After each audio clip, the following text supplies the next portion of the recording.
O arrependimento pelas coisas que fizemos pode ser amenizado com o tempo. É o arrependimento pelas coisas que não fizemos que é inconsolável. Sidney Harris. Começamos assim a parte 2 da revisão do livro Organização Sem Medo, de Amy Edmondson. Eu estou fazendo a revisão deste livro em 3 etapas. Essa é a parte 2 de 3. O primeiro episódio já está no ar, você já pode conferir. Inclusive, se você não tem alguma experiência maior, fiz uma bagunça nos livros aqui. Se você não tem uma experiência, um conhecimento que você possa considerar um pouco mais profundo sobre o tema, recomendo que você assista o episódio 1 antes de assistir o episódio 2. Se você já tem uma bagagem, fique à vontade, no final do dia você faz o que você quiser, como eu gosto de falar. Então vamos lá. O episódio 2, né, protocolo de rede social. Lembre-se de curtir o vídeo, se inscrever no canal, clicar no sininho, principalmente curtir o vídeo. Se tá assistindo o vídeo no YouTube aqui, se entende que o conteúdo tem valor, pô, cara, clica no botão curtir logo, que é a métrica mais importante do YouTube para ele sugerir esse vídeo para outras pessoas. Se tá no Spotify, avalia com 5 estrelas, obviamente se você gostou, e também compartilha. Afinal, temos que debater sobre esses temas com todo mundo. Vamos lá. A Organização Sem Medo, a gente já falou bastante sobre isso aqui, a gente vai continuar falando. A parte um da revisão, ela cuidou do episódio, do capítulo um e 2. Agora a gente vai cuidar dos capítulos 3, 4, 5 e 6, tá? Que é toda a parte 2. A primeira parte aqui do capítulo 3, que é onde a gente começa a nossa revisão, vai falar um pouco sobre as falhas evitáveis. Vai existir uma categorização depois dos tipos de falhas. E algumas falhas elas são evitáveis. Tem coisa que a gente não controla. Por exemplo, eu fiz um planejamento em 2019 para que em 2020 eu fizesse A, em 2021 fizesse B, em 2022 fizesse C. Só que deu errado. Por quê? Porque no dia 18 de março de 2020 começou a pandemia e acabou o negócio.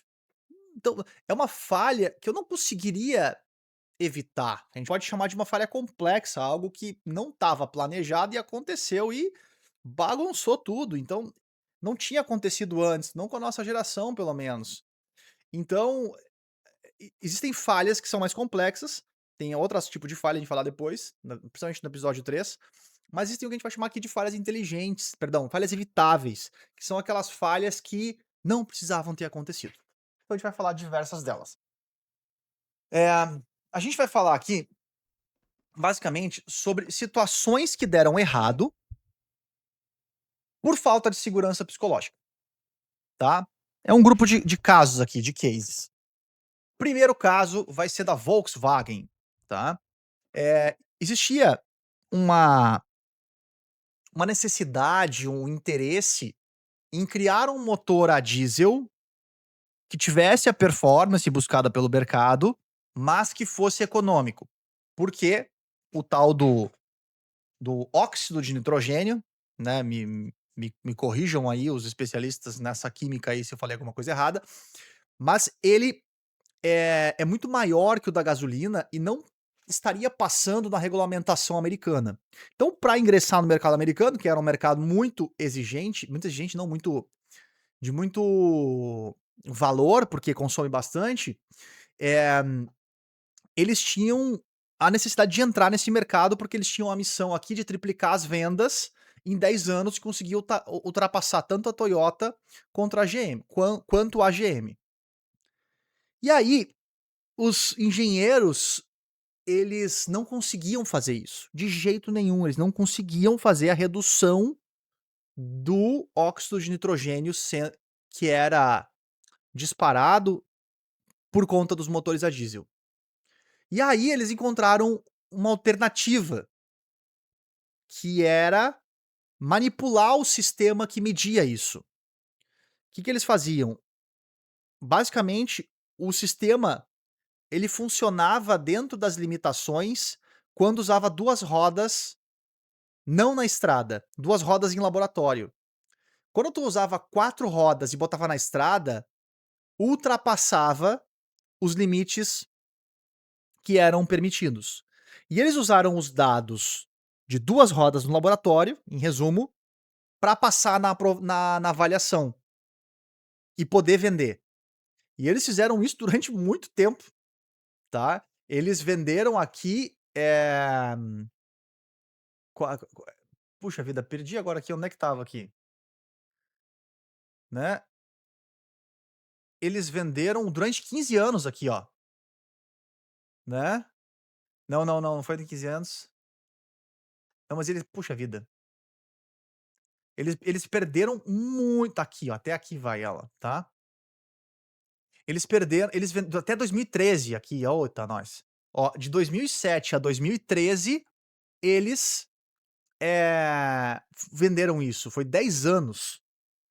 E aí em 2000 e um grupo sem fins lucrativos pesquisou, comparou as emissões e denunciou eles. E aí encontraram a fraude, e isso fez com que, aí sim, que a Volkswagen perdesse, a primeira perda trimestral de receita em 15 anos. Chegaram a perder um terço de valor de mercado. Tem muita gente que até hoje nem sabe que a Volkswagen fez isso, né. Então, o tal do presidente, que era o considerado maior vilão dessa história, que era descrito por muitos colaboradores em entrevistas qualitativas depois como se fosse um ditador quase arrogante que xingava as pessoas, que batia nas mesas, que as pessoas tinham medo desse cara visitar a tua sede, a tua fábrica, a tua sala, de tão estúpido que ele era.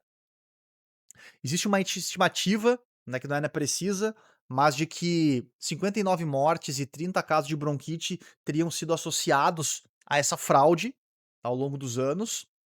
E o ponto chave aqui é entender que as pessoas, elas preferiram criar um sistema de manipulação do que estava sendo medido, que era o quantidade de, né, de resíduos no ar, a dizer a verdade, dizer que não tinha como bater a meta que estava sendo pedida.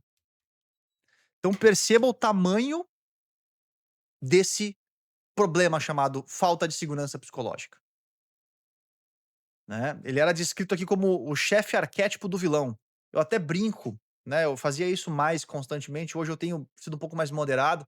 Eu brinco que o rei da falta de segurança psicológica é o chefossauro, né, que é um chefe dinossauro que fazia a gestão à base do medo.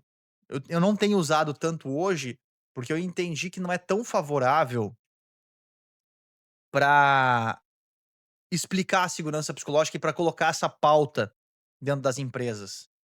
Porque ninguém quer ser o chefossauro, ninguém quer correr o risco de ser rotulado como chefossauro. E aí, ao invés essa anedota contribuir, ela estava atrapalhando. E aí eu tenho usado cada vez menos. Mas seria um semelhante aqui, o chefe arquétipo vilão, né. Enfim, os caras são afastados e as pessoas tinham diversos depoimentos, somente lendo, obviamente, os detalhes aqui você vai conseguir pegar todas as nuances da história, que aqui é uma revisão, mas a gente tem um problema. As pessoas ficam em silêncio e elas não só ficam em silêncio, elas mentem, elas burlam o sistema por falta de segurança psicológica. Esse é um ponto. O segundo exemplo, da Wells Fargo. A Wells Fargo, eh, ela era um grande banco, enfim, atendia uma a cada 3 famílias americanas, 6.000 agências, bom, um banco gigante. Só que ela era a rainha da venda casada. Imagina que você é cliente de um banco, e aí você tem uma conta, um cartão de crédito e um seguro de vida. Você tem 3 serviços ali. A média dos americanos era 2,7, tá, tipo 3 serviços, assim, média era 2,7. Só que esse banco tinha 6 produtos. É como se eu tivesse uma conta, 2 cartões de crédito, um seguro de vida, um seguro da casa e um seguro de uma coisa que eu nem sei que existe. E um produto que eu não sei. A média era 6. E durante muito tempo se associou a performance, cultura de performance e tudo mais. Tem o The Great Eight ou Eight is Great, né, 8 é ótimo, 8 é muito bom, bater a meta de 8 por cliente. E tinha relatório 4 vezes por dia com performance pra ficar acompanhando, pra ficar cobrando venda das pessoas de hora em hora ali, enfim. Eh, não que a cobrança não faça parte da vida, mas nesse caso aqui de uma forma notavelmente tóxica, até que veio a a conta, até que veio a auditoria, até que veio a cobrança, que é, pô, era proibido venda casada, né, e eles começaram a descobrir uma quantidade imensa de clientes que não sabiam que tinham comprado produtos. Então, é como se você descobrisse que alguém pegou os teus dados, teu e-mail, teu nome, teus dados estavam no banco e abriu, colocou um monte de cartão de crédito na tua conta. Pra quê? Pra bater a meta de 6 produtos para o cliente. E tu nem sabia disso. Existe uma estimativa de que 2 milhões de contas foram criadas sem autorização. Tudo com a a argumentação de que nós tem que vender performance, performance. Tudo bem, mas a que custo? Mentindo para as pessoas, fraudando? É assim que a gente bate que a gente bate meta, enfim. E quem, né, ficasse em silêncio, né, quem não entrava no jogo era demitido. "Ei, os colegas lá estão fazendo, estão batendo a meta, por que tu não tá batendo?". E muitas vezes, pô, tem gestor sabendo que estão fazendo pilantragem aí pra bater a meta, só que não tem coragem de chegar para o seu diretor e dizer: "Olha só, a gente tá batendo essa meta, mas é gol de mão". A gente tem isso ainda hoje e cada vez menos, espero também, dos ambientes que eu não conheço, cada vez menos, mas que a gente ainda tem essa cultura de muitas vezes venda sem qualidade, venda enfiada goela abaixo, enfim, por conta de pressões absurdas e situações onde as pessoas preferem fraudar a dizer que não dá pra fazer. Mais um exemplo. Um outro exemplo é o exemplo da Nokia, que eles entrevistaram diversos ex-profissionais da Nokia, 76 gerentes, engenheiros, enfim, e, pô, perceberam que internamente os gerentes e as pessoas, eles estavam percebendo que estavam perdendo mercado para Samsung, para o Galaxy, para o Android. E, mesmo assim, mesmo com poder de virada, mesmo com poder de poder talvez fazer algo, os líderes eram temperamentais e não aceitavam sugestões. Então eles se calaram. E por se calar, a Nokia quebrou. Talvez você seja da geração Z e nem saiba o que é Nokia, né, mas se você tem mais de 40 anos igual a mim, você sabe, você deve ter tido um tijolão. Você deve ter, né, você deve ter os seus recordes do jogo da cobrinha lá que ficava jogando. Você deve ter isso, porque o Nokia era líder de mercado.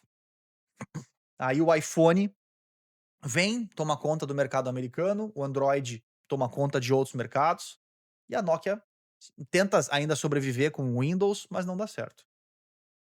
E o outro exemplo é o exemplo da Federal Reserve Bank de Nova York, que, cara, que era um órgão regulador ali, né, enfim. E existia uma situação muito desafiadora, porque, né, existia um medo de falar abertamente e que talvez erros não fossem tolerados, porque eles envolviam auditoria. Então essa questão do poder, ela é muito delicada quando envolve a segurança psicológica, para dizer a verdade. As sanções punitivas que envolvem, as pessoas elas preferem dizer mentiras ou não contribuir com base, né, em relatar situações adversas. O próprio caso da Wells Fargo é uma situação. Imagina né, a empresa auditora dos bancos chegar naquele banco e as pessoas: "Pô, eu quero falar, mas eu não posso falar, porque se eu falar, vai ser demitido, porque existe uma relação, porque eu sei que esse cara é amigo dele". Então, os circuitos sociais, eles se entrelaçam e moldam, né, a percepção de que o ambiente é seguro para eu dizer que eu não sei ou que eu acho que isso está errado. Então, é muito mais delicado do que a gente imagina muitas vezes. Tem até a metáfora da Volkswagen, né, que, cara, eles adulteraram lá os emissores de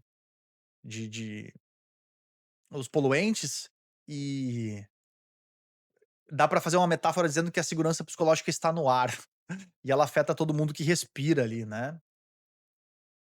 A gente tem que tomar um cuidado com aquele gestor que acredita: "E aí galera, tem algum problema? Não, não tem problema. Ah, que bom." E acha que tá tudo certo. Isso é provavelmente uma ilusão, os problemas sempre existem. Nunca acaba a louça pra lavar, nem a roupa pra lavar, então sempre tem coisa pra resolver.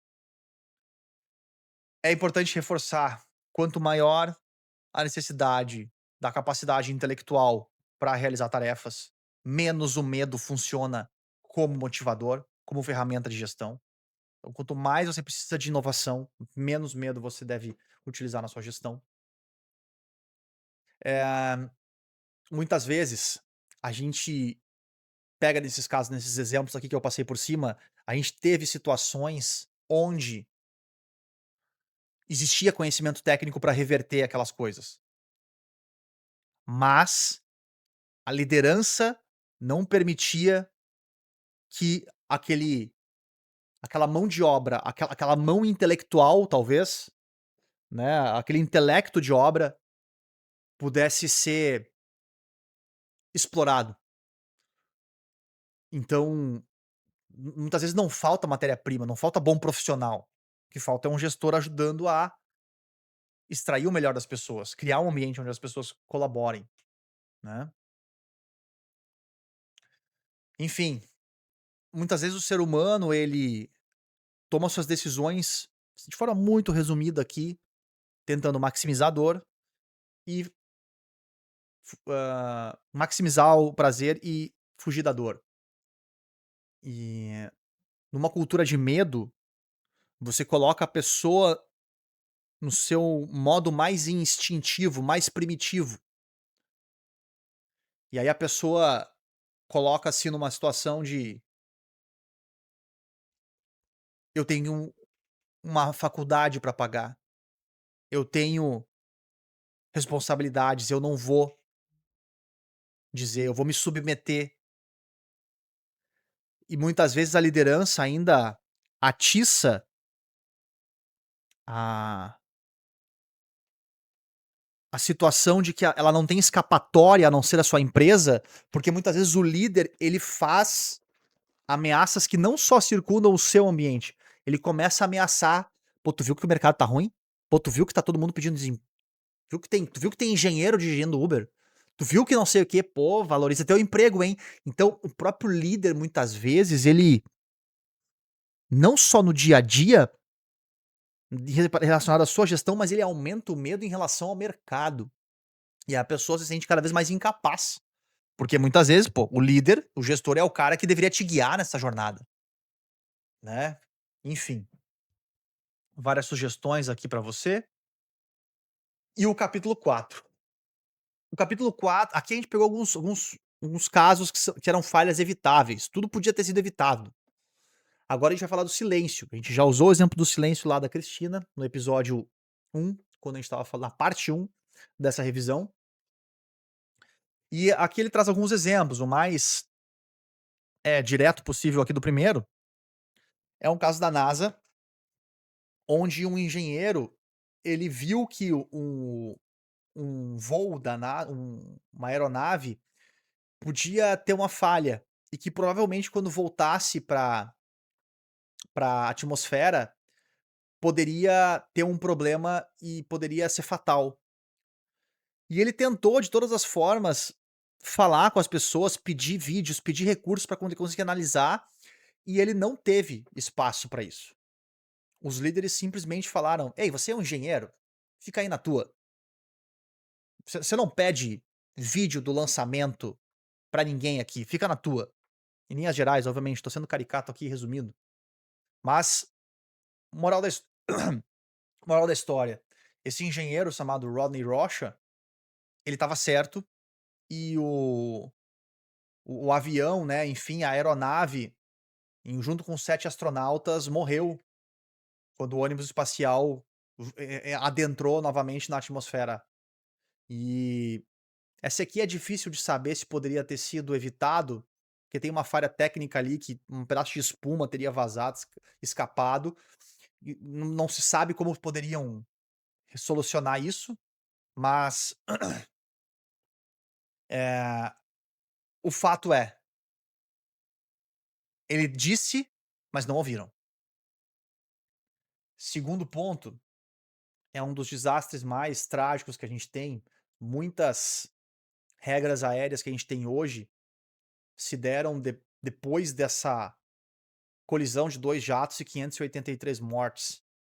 Era uma situação, diversas camadas aqui envolvem esse caso aqui, eu não vou conseguir abordar todas com detalhe, porque senão eu ocuparia todo o podcast aqui. Mas o capitão Van Zanten aqui, ele era uma autoridade e ele inicia uma decolagem sem autorização. E as pessoas que estavam ali, eles até meio que questionam o que: "Ei, cara, não decola", mas existe um silêncio ali no ar.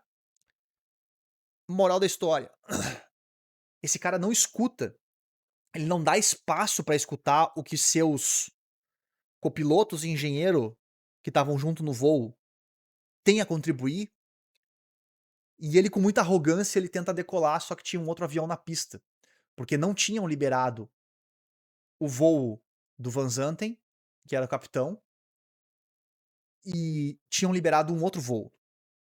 Só que como esse cara se achou o rei da barriga, né, enfim, ele acabou causando a morte de 583 pessoas. Então esse é um caso extremamente triste de falta de segurança psicológica, né, do silêncio, o preço do silêncio. O silêncio matou, nesse caso aqui, quase 600 pessoas. Tem um outro caso da Susan Fowler que, eh, ela fala que sofreu assédio de um gestor do Uber, da Uber, e o RH disse que foi a primeira vez e que ele seria sinalizado. Só que depois ela conversa e ela descobre que tem diversas outras pessoas que teriam sido assediadas por aquele mesmo gestor, e em todas as vezes o RH disse que era a primeira pessoa. Então, uma situação muito delicada aqui, né, que infelizmente eu já escutei outras histórias em mentorias e em situações que acontece a denúncia, só que a pessoa continua lá. Ela continua com um aval invisível da gestão para continuar fazendo suas ações. E aí imagina como é que é a cabeça de uma mulher que entrou numa empresa, recebe um convite, né, para ter relações com alguém, e aí ela diz que não. Como o gestor vai tratar essa pessoa? Como o gestor vai tratar essa mulher que recusou ele, sendo que ele já fez isso diversas vezes? É um absurdo. É quase que um absurdo 2026 a gente falar disso, entendeu? Mas ainda tá. Ainda tá. Não é pauta, como eu falo, é pauta de corredor, não é pauta de mesa, porque na mesa, muitas vezes, o assunto escapa, entendeu? E é falta de segurança psicológica. Que a pessoa não se sente segura pra contribuir. Como é que essa pessoa vai entregar a sua melhor performance ali? Não tem. Né? Então, esse capítulo aqui, ele é basicamente sobre esses erros. Eles mostram o custo, quanto doeu a falta de segurança psicológica. Pessoas morreram, né? Valores internos foram rasgados, enfim, e é desafiador, é um tema muito sério. Por isso que, imagina se eu tivesse revisado isso aqui, como é que eu vou resumir isso aqui em 1 hora de podcast? Não tem, é um assunto que não tem resumo, por isso que eu tô fazendo 3 partes aqui. Mas vamos lá. Aí ele começa a falar, a parte boa, né, começa a mostrar ambientes que têm segurança psicológica e que tem coisa boa disso. Ele, a autora, né, Emma Edmondson, a autora. Então, ela começa a mostrar coisas boas. Ela cita aqui Franklin Roosevelt na epígrafe, né, a única coisa que devemos temer é o nosso próprio medo. E ele cita, é do Em Catmull, que é da Pixar, que Tem um exemplo aqui de um case que ela traz, que é do Brain Trust. É um grupo que se reúne onde os pares avaliam os outros. Ele cita o exemplo aqui, bati no microfone, desculpa. Ele cita o exemplo aqui, ela cita o exemplo de você reunir, assistir um filme, por exemplo, Toy Story 2, e os outros diretores de outros filmes, de outras áreas, contribuem para que você arrume os defeitos, os furos de história, os ajustes de personagens que são necessários para que a história funcione. E cara, você tem que ser construtivo. Quando você critica o roteiro, você não tá aí criticando o roteirista. Isso é um ponto interessante a entender. O debate de ideias, acho que talvez é um dos pontos mais fortes aqui, de toda a segurança psicológica, quando a gente traz para o nível individual de como eu posso contribuir isso. Quando alguém critica o roteiro, você não tá criticando o roteirista. Quando você critica a escrita, você não tá criticando o escritor, você tá criticando a ideia. Aceite o debate intelectual, para que você eleve o nível do jogo. Enfim, a liberdade para falhar, quando se trata de criatividade, é essencial para você alcançar a inovação. Senão, você vai ficar repetindo e repetindo a mesma coisa sempre. E é por isso que a Pixar, né, um dos motivos pelos quais a Pixar foi um sucesso durante muito tempo, e ainda é, né. Impossível falar de segurança psicológica sem citar Ray Dalio e a Bridgewater Investimentos. O Ray Dalio, ele é um cara que você vai ler sobre ele, vai ler o que ele escreveu, ele se considera inofendível.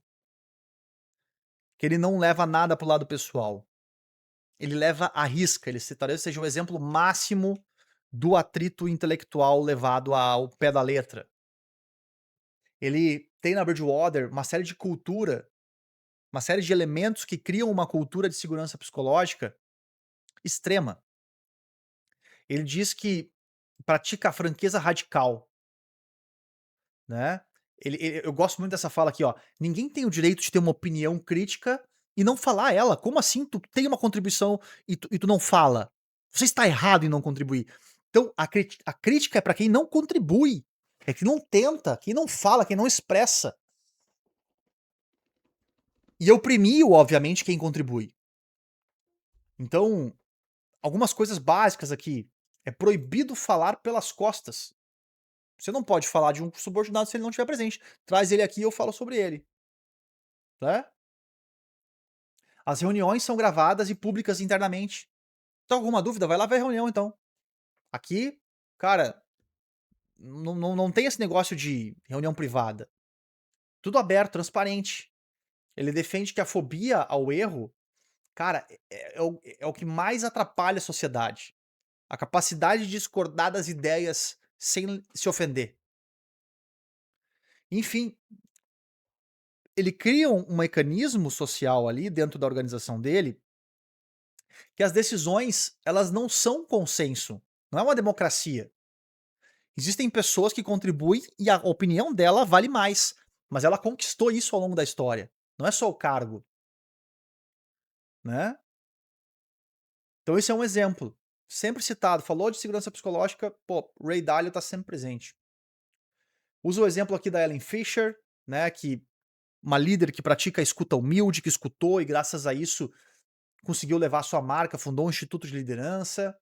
Acho que um caso mais marcante aqui é o caso da Google X, onde o Astro Teller, que é responsável pela Moonshots, que é o grupo do Google responsável por ter as ideias mais alucinantes possíveis. Os tiros da lua. Aquela coisa que eu vou tentar 100 vezes, mas a uma vez que eu acertar, vai valer todas as outras 9 falhas. Só que se eu tenho essa meta, se eu tenho esse objetivo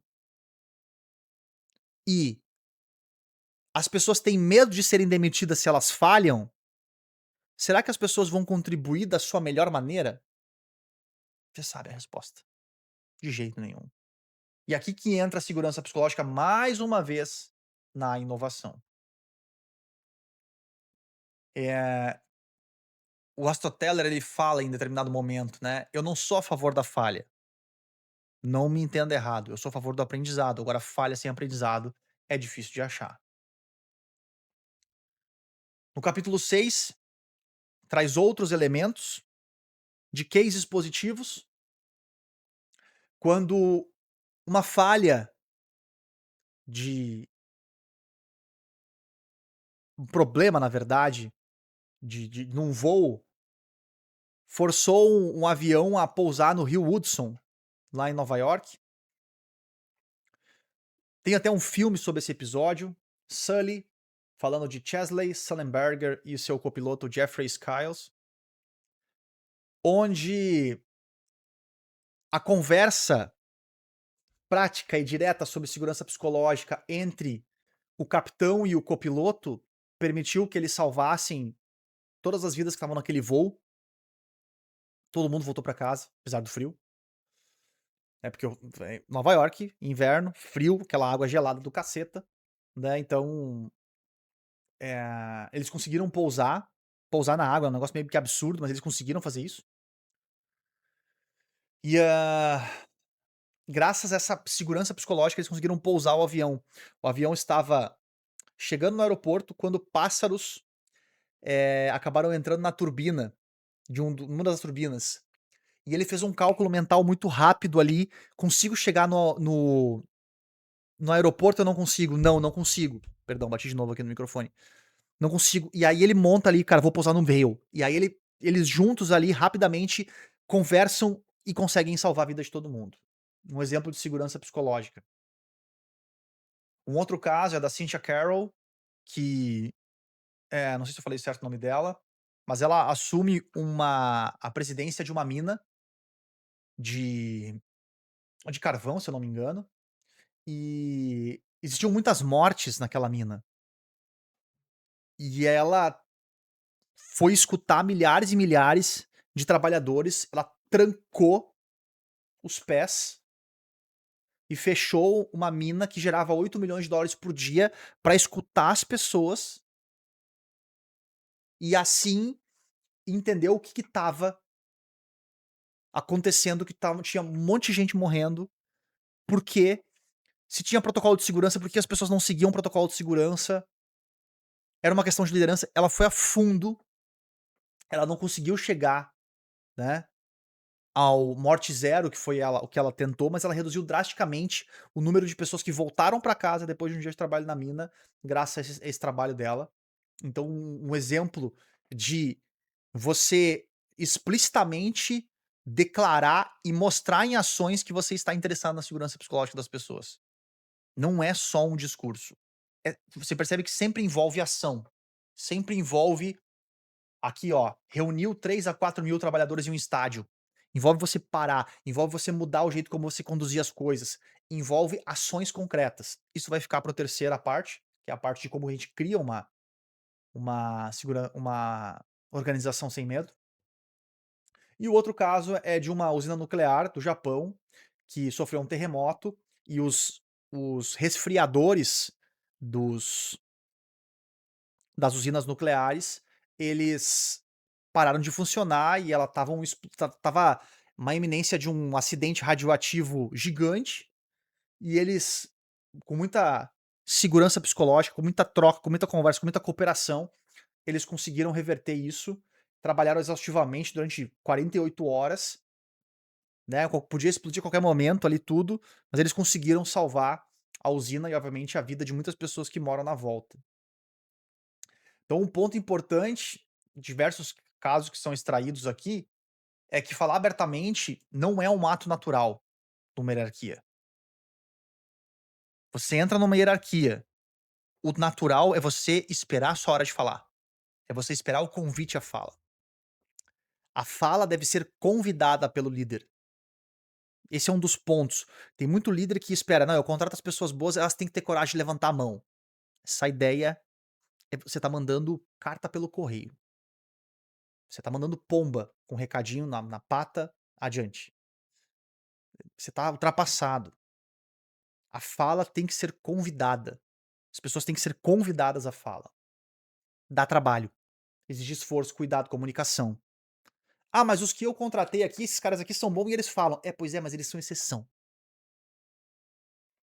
Não tem segurança psicológica, pra mim tem e pra ti não tem. Não tem, cara. A segurança é uma percepção de grupo.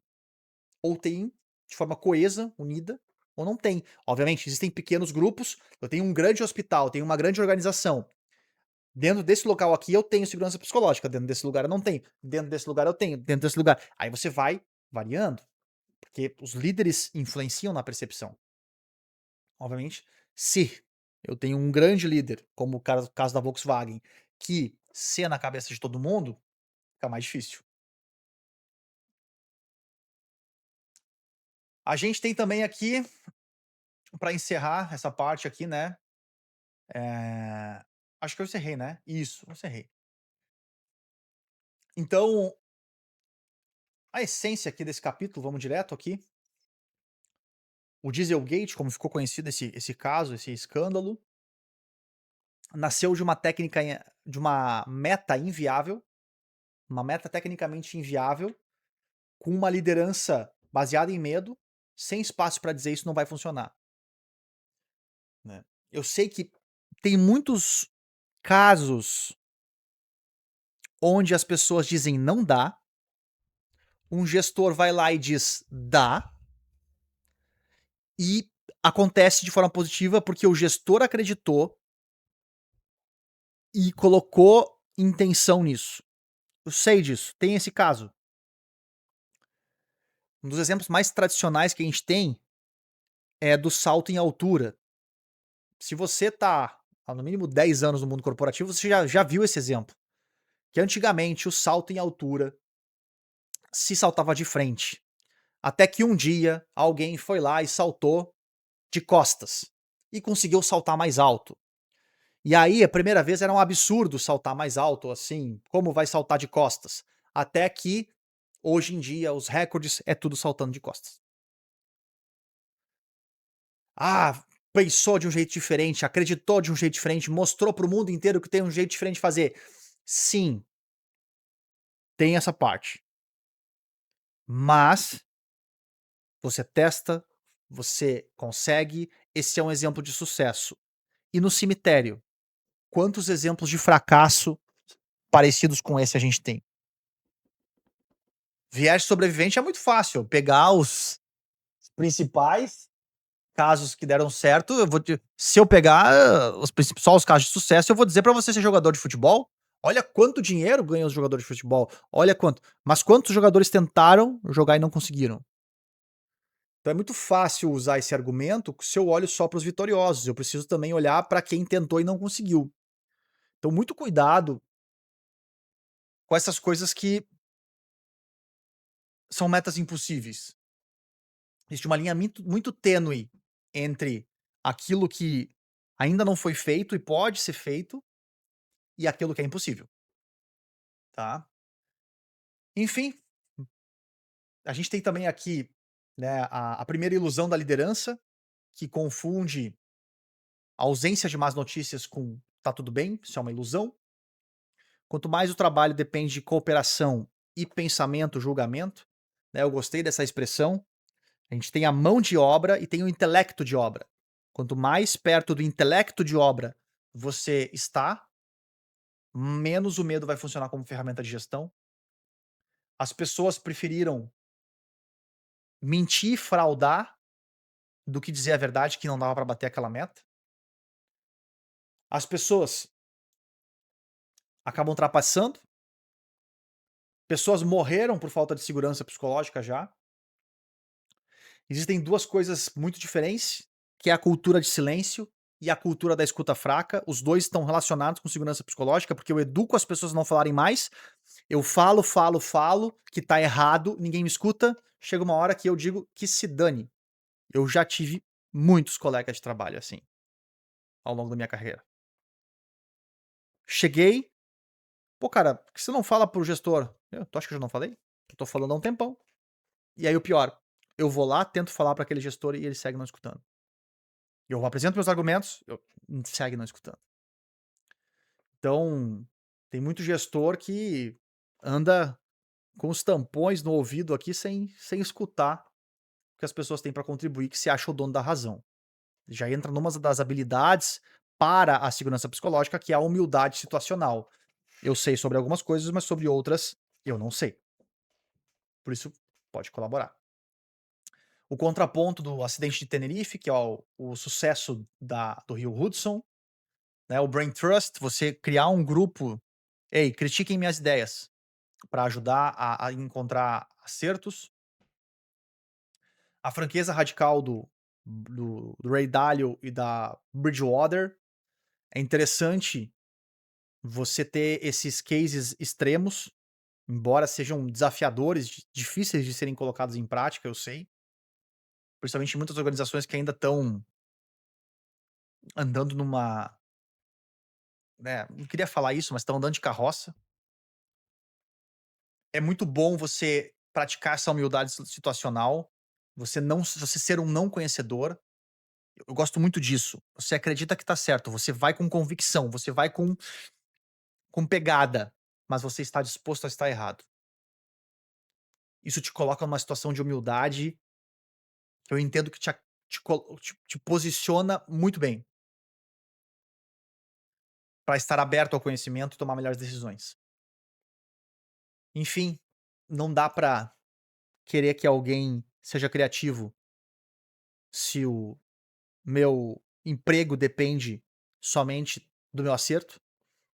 Não posso somente colocar a o desempenho como um condicionador, eu preciso colocar também a intenção e, obviamente, ter métricas inteligentes para medir isso, né. Aí envolve ação, né, a gente tem o caso aqui da Anglo American, aquela mina que eu usei lá de exemplo, onde vai envolver chamar as pessoas para escutar, vai envolver roda de conversa, vai envolver momentos onde a gente pode falar coisas que não eram ditas antes, né, honestidade, vulnerabilidade para, né, evitar desastres nucleares, né, qual é o desastre nuclear da sua cidade que você pode resolver, enfim, e precisa de intenção, precisa de intenção, certo? Encerramos aqui o segundo episódio, acho que foi num tempo adequado aqui, e a gente vai para a terceira parte, que talvez seja a parte mais interessante para todos, que é a parte do criando uma organização sem medo, onde a gente vai visitar aqui o protocolo de criação de segurança psicológica que a Amy Edmondson propõe. Não é o único, a gente tem outro. Timothy Clark tem outras formas, enfim, não existe uma única forma. Cada empresa normalmente precisa de uma adaptação em relação a isso. Mas eu tenho certeza que você vai fazer muito bom uso do conteúdo do próximo episódio. Você já leu esse livro? O que você está achando dessa revisão? Me deixa saber. A gente se vê na próxima aula. Na próxima aula. A gente se vê no próximo episódio do podcast Pérolas e Ostras. Curta o vídeo, se inscreva no canal e link na descrição, sempre com uma coisa boa pra você. Valeu, abraço!